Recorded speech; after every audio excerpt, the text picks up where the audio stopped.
5 Stoic phrases to regain control without raising your voice. In a world where noise pretends to be power, silence is the last rebellion. You already know how this looks.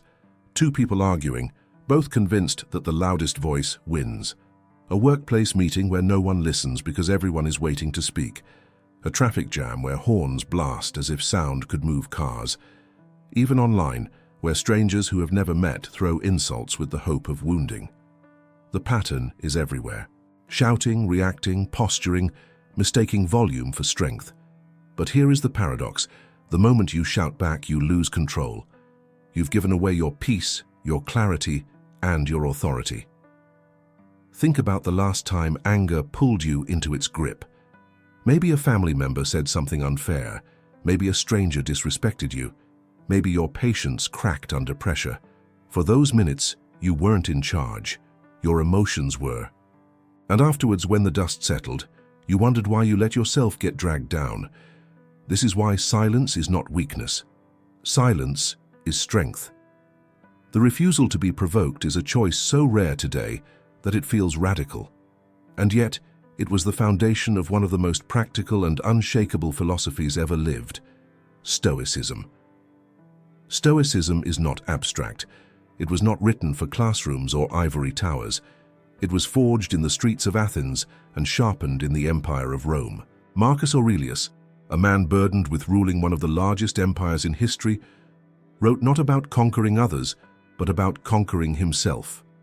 Epictetus, once a slave, discovered freedom not in chains breaking, but in mastering his response to pain and injustice. Seneca, surrounded by wealth and danger, taught that true peace is found not in possessions, but in perspective. Different worlds, same battle. The Stoics faced betrayals, wars, plagues, politics. We face information overload, social media outrage, financial uncertainty, and constant comparison. The tools may have changed, but the enemy within is the same: anger, ego, fear of judgment, impatience, the desperate urge to control what cannot be controlled. And that is where Stoicism proves its immortality, because the words written centuries ago are not relics, they are strategies. They are practical, sharp, and designed for survival. Stoicism is not about sounding wise or collecting quotes to post online. It is about having a system to protect your mind in the storm. It is about knowing what to say to yourself in the heat of the moment when emotions threaten to undo you. What you are about to learn are 5 Stoic phrases, 5 weapons, 5 shields, 5 anchors, each one crafted not to impress others, but to transform you in real time. Imagine being able to step into an argument without anger taking over. Imagine facing insults without the need to defend yourself. Imagine being patient in a world addicted to speed. Imagine steering through chaos without panic, because you know what can be controlled and what cannot. That is the promise of these words, and do not mistake them for mantras to recite mindlessly. They only come alive in practice. They must be whispered to yourself before your voice rises. They must be recalled when judgment tries to pierce you. They must be remembered when waiting feels unbearable. They must be lived when chaos tempts you to panic. 5 Stoic phrases, 5 points of clarity in the storm. Each phrase will guide you against a poison that corrodes the human mind, against anger that burns reason, against ego that blinds judgment, against fear of judgment that chains freedom, against impatience that eats away peace, and against the illusion of control that breeds despair. When the Stoics faced their world, they did not have the luxury of calm circumstances. Marcus Aurelius wrote his meditations not in a palace of comfort, but in military camps during war. Epictetus spoke not from the safety of wealth, but from the reality of hardship. They too lived in storms, and yet they found the words to remain unshaken. If they could endure Rome, you can endure the noise of today. So listen closely. These words are not for admiration, they are for action.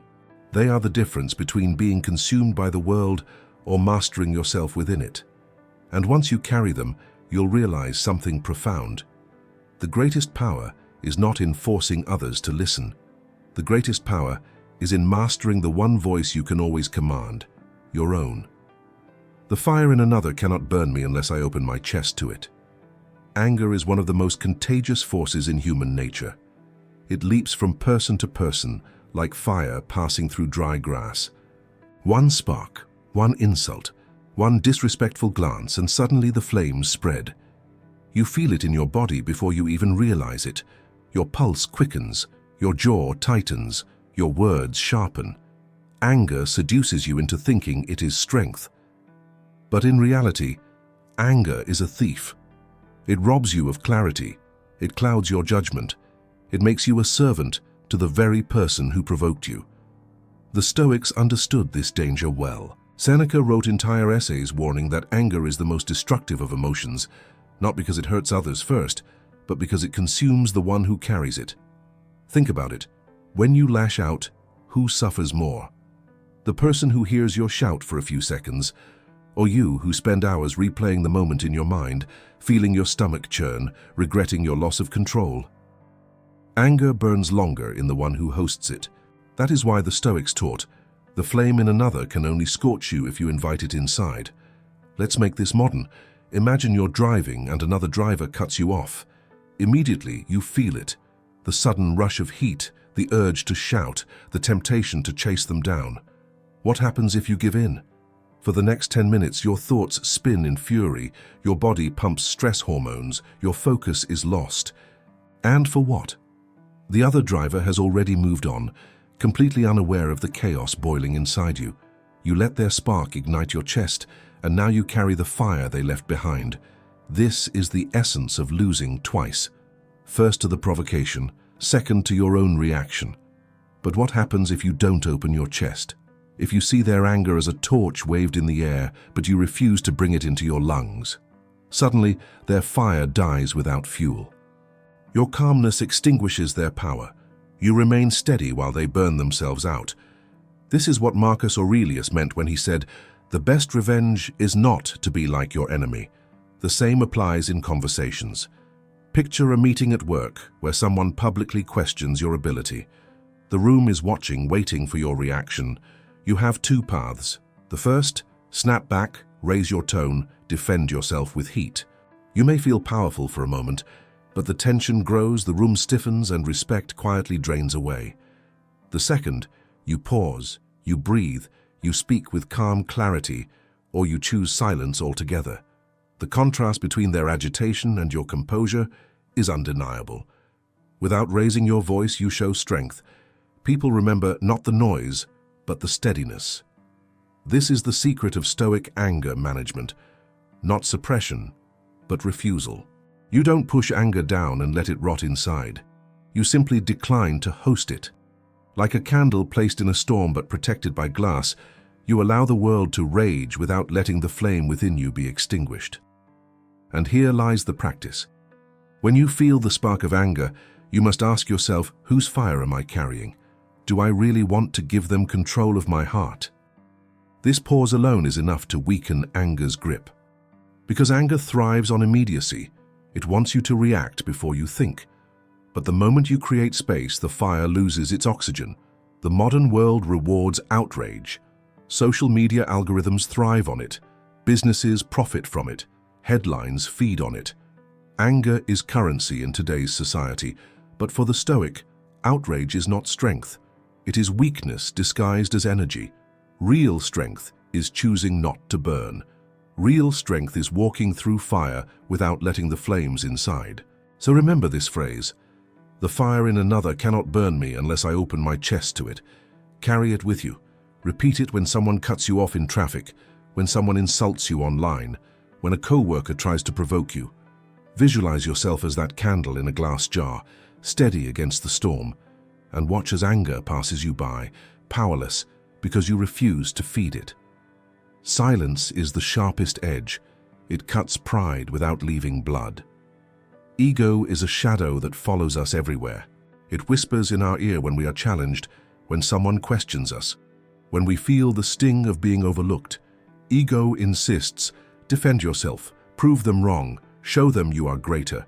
And yet, every time you obey that voice, you give away your calm. The Stoics taught that ego is not strength, it is blindness. It makes you react when patience would win, and it makes you boast when humility would last longer. Consider this. When was the last time you were insulted, corrected, or dismissed, and your immediate urge was to snap back? Maybe it was in a meeting when someone dismissed your idea. Maybe it was in a conversation with family where your opinion was brushed aside. The voice of ego rises instantly.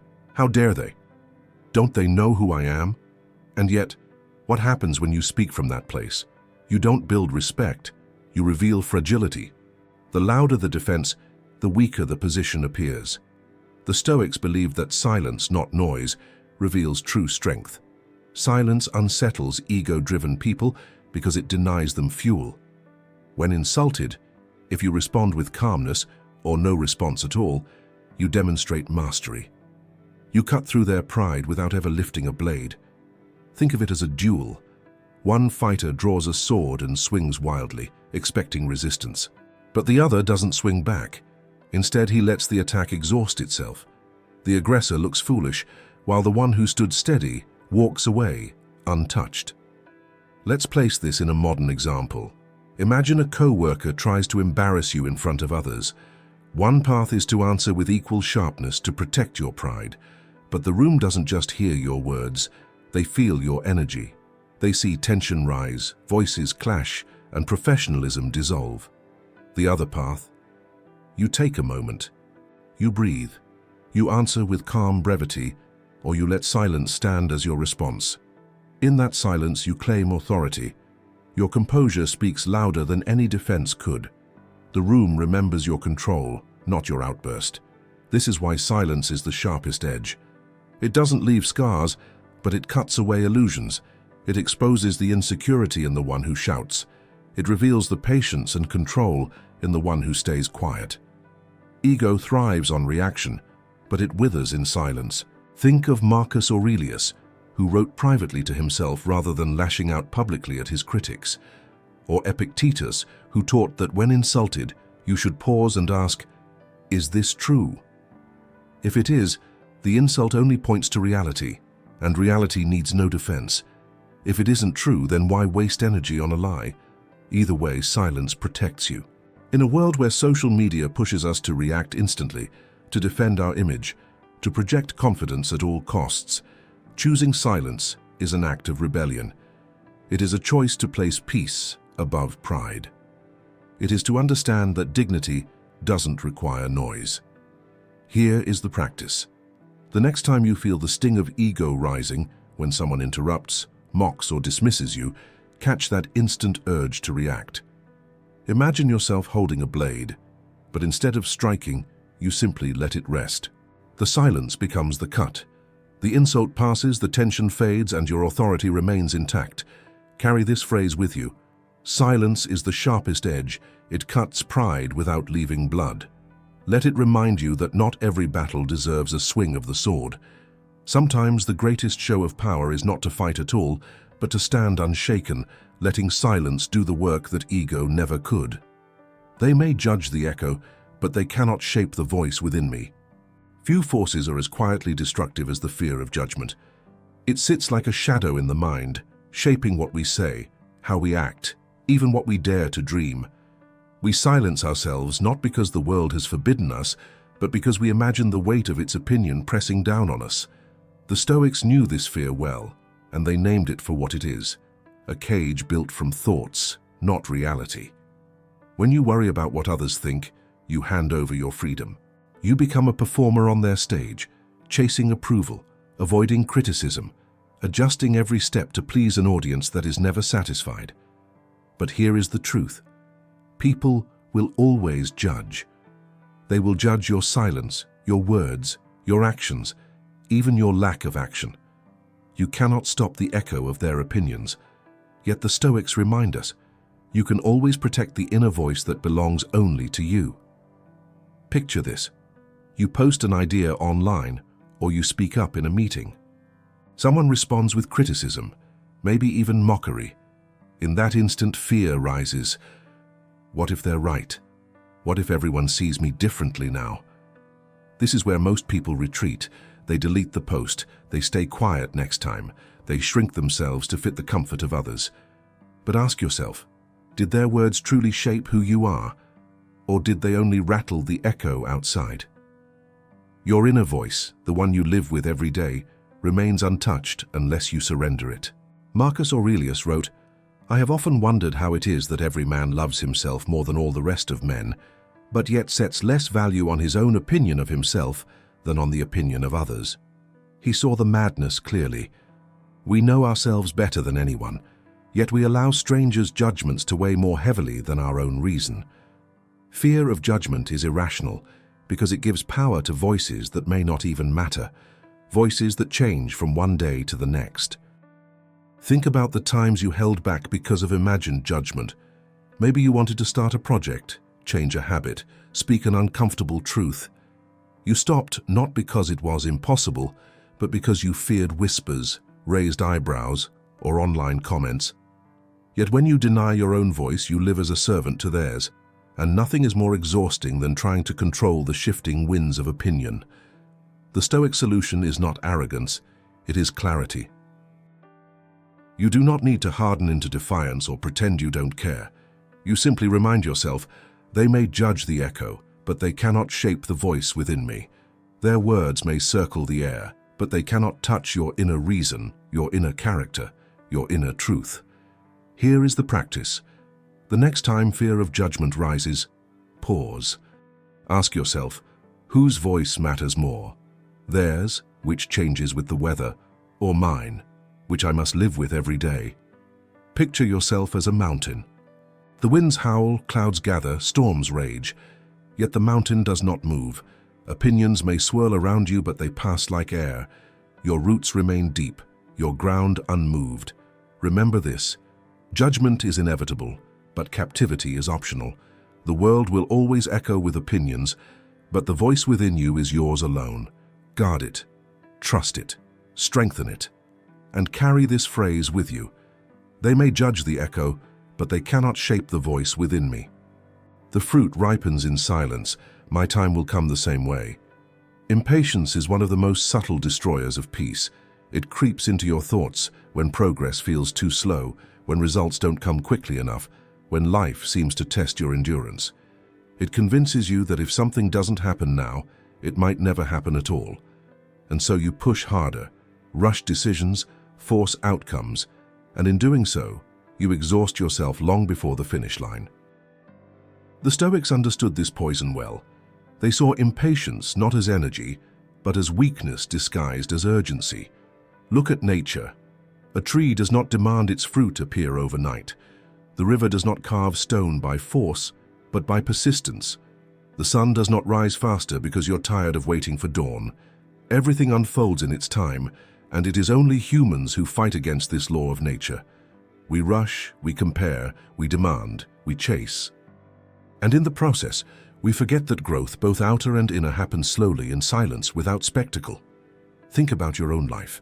Maybe you're building a career and the recognition hasn't come. Maybe you're working on your health, but the results are small and slow. Maybe you're pursuing a dream, but obstacles make you feel like you're standing still. Impatience whispers, "It's not working. Give up.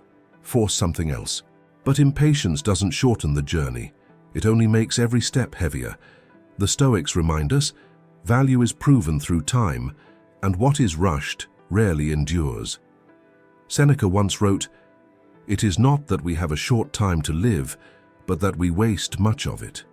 Impatience is part of that waste, because when you are impatient, you are not living in the moment. You are resisting it. You are wishing you were already somewhere else, already someone else, already done with the waiting. But life is always lived in the present. Impatience is not just unhelpful, it is self-sabotage. Here's a modern example. Think of someone who starts a new business. In the first months, progress is slow. Sales are few. Recognition is non-existent. Impatience drives them to quit too early, never realizing they were 3 feet from gold. Or consider someone recovering from an injury. They expect to be healed in weeks, but the body takes months. Impatience pushes them to rush back into activity, and the wound reopens, setting them back even further. In both cases, impatience doesn't move them forward, it pulls them further behind. The phrase, The fruit ripens in silence. My time will come the same way as a reminder of this truth. Growth doesn't always announce itself. Most of the time, the work is invisible. Roots deepen underground before the tree shows fruit. Muscles grow in recovery as much as in training. Skills sharpen quietly before they shine publicly. Your task is not to rush the process, but to trust it. Here is the practice. When impatience rises, pause and remind yourself, nothing great is built in a hurry. Write down your progress, however small, so you can see that growth is happening even if the results are not yet visible. Train your mind to see waiting not as wasted time, but as preparation. Ask yourself, would I rather have something fast and fragile or slow and unshakable? Patience is not passive. It is active trust. It is steady work without the constant need for applause. It is choosing to keep going when the world says, hurry up, because you know that lasting value is slow value. So carry this phrase with you. The fruit ripens in silence. My time will come the same way. Let it remind you that you are not late. You are not behind. You are simply in the season of roots. And when the time is right, the fruit will appear and it will endure. If I cannot command the storm, I will command the helm. The greatest illusion of human life is control. We convince ourselves that we can bend the world to our will, that if we plan carefully enough, if we push hard enough, we can force outcomes to align with our desires.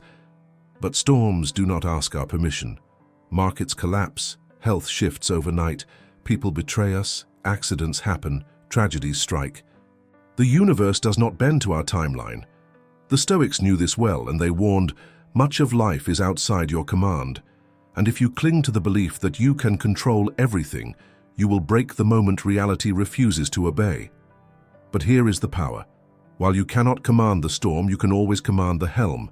You may not stop the waves, but you can steer your response. You may not prevent the wind, but you can choose how to set your sails. This is the essence of Stoicism, separating what is within your power from what is not, and pouring your energy only into the former. Imagine a sudden crisis. Perhaps your job is cut unexpectedly, or someone you love falls ill. Panic tempts you. Why me? This isn't fair. What now?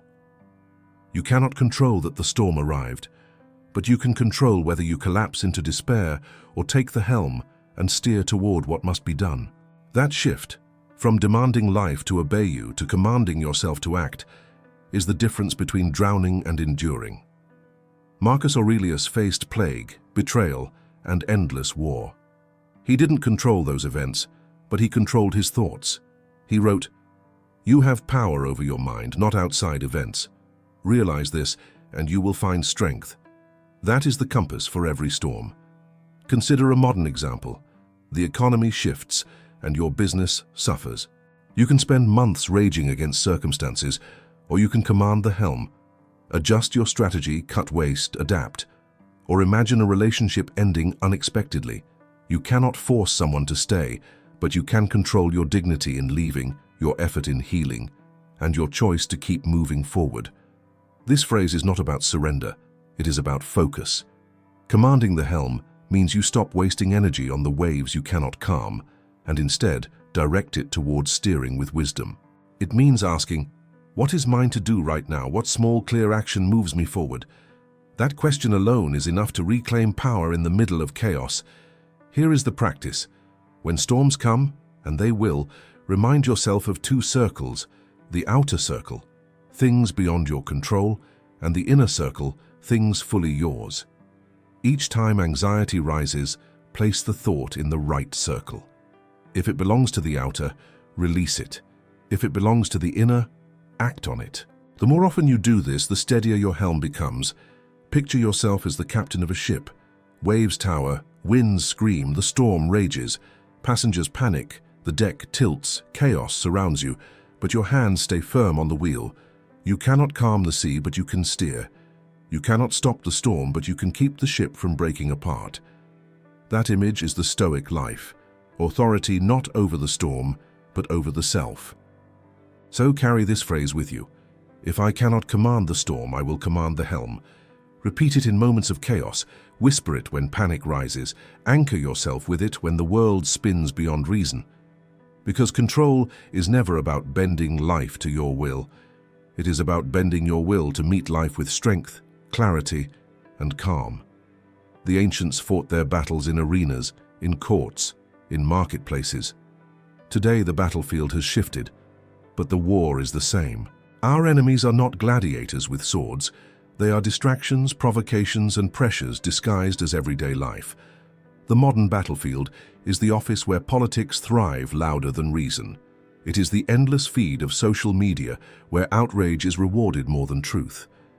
It is the family gathering where old wounds resurface in careless words.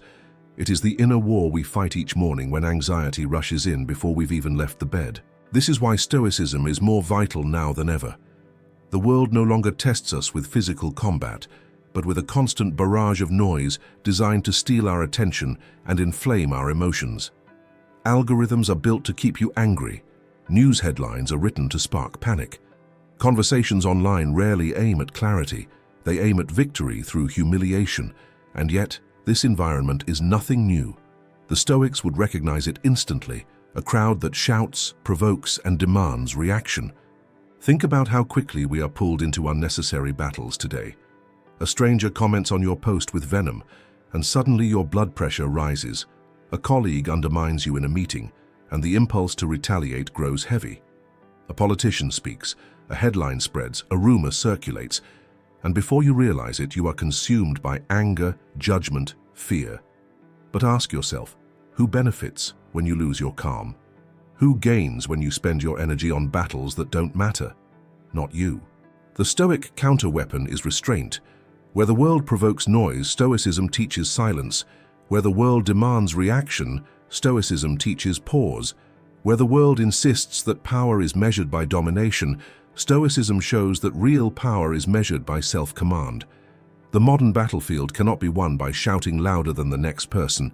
It is won by mastering the one thing no one else can touch: your mind.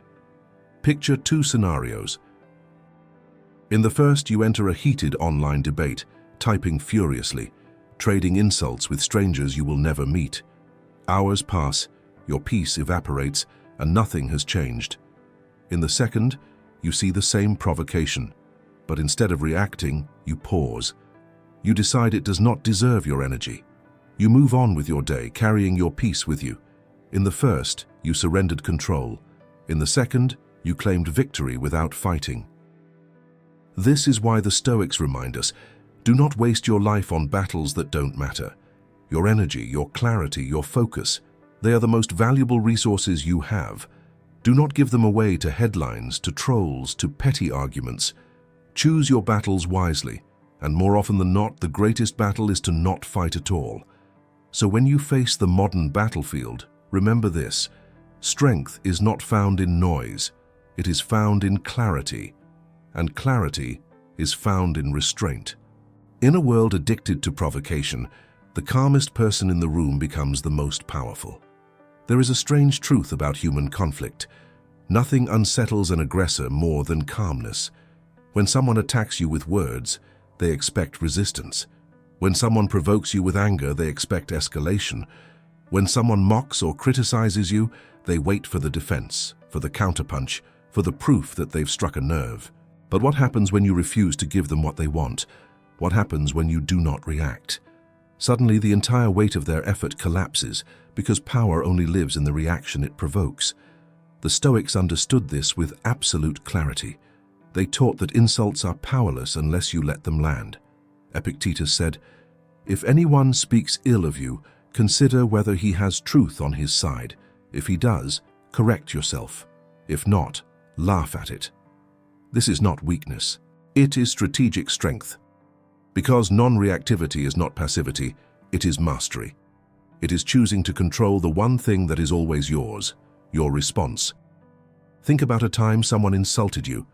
Perhaps it was online, in front of others, or in private. If you reacted with anger, they achieved their aim.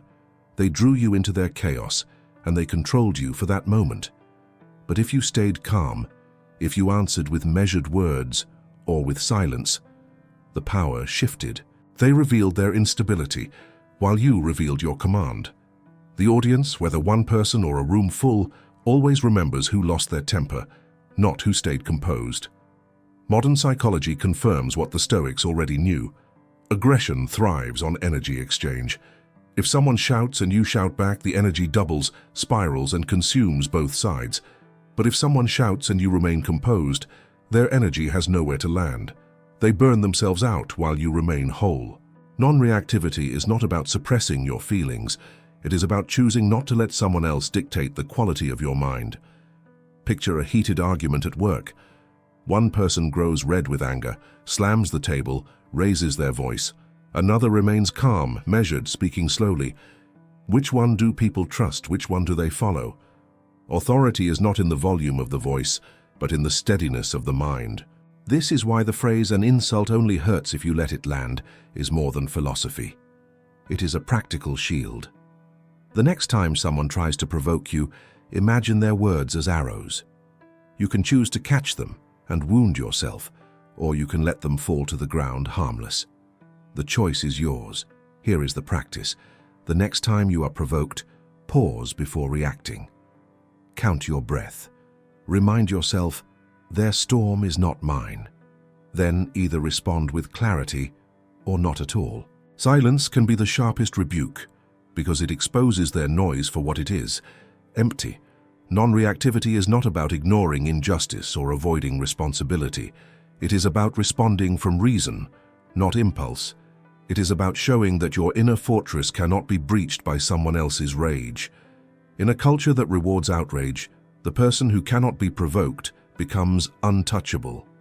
So remember, non-reactivity is not weakness. It is power in its most concentrated form. It is the ability to remain a master of yourself when the world begs you to lose control. And in that mastery, you discover a rare authority, the kind that does not need to prove itself because it cannot be shaken. History gives us endless lessons, but none strike deeper than those written in the lives of the Stoics themselves. Marcus Aurelius, Emperor of Rome, carried the weight of an empire on his shoulders. Plagues swept across his cities. Wars erupted at his borders. Senators schemed behind his back. Every day he was criticized, insulted, betrayed, and yet he did not rage publicly. He did not lash out in fury. Instead, he turned to a private journal, now known as Meditations, where he reminded himself, "You have power over your mind, not outside events." He poured his frustrations onto paper rather than onto people. His authority was not in noise, but in quiet mastery. Now, bring this into today. Imagine a CEO in a boardroom being attacked for a decision. The eyes of the team are fixed on them, waiting to see if they crack under pressure. The impatient path would be to snap back, to defend with anger. But the Stoic path? To listen calmly, to pause, to speak with measured clarity. The aggression of others reveals itself as weakness, while composure radiates authority. Just as Marcus did not let Rome's chaos dictate his tone, the modern leader does not let insults dictate theirs. Or picture someone facing the endless criticisms of social media. A post goes viral, comments flood in, many hostile, cruel, unthinking. The easy reaction is to argue, to defend, to match insult for insult. But what does this achieve? More noise, more poison. Instead, imagine the Stoic response, acknowledging what is useful, discarding the rest as worthless chatter. The person moves on with their purpose intact, unbroken, unprovoked.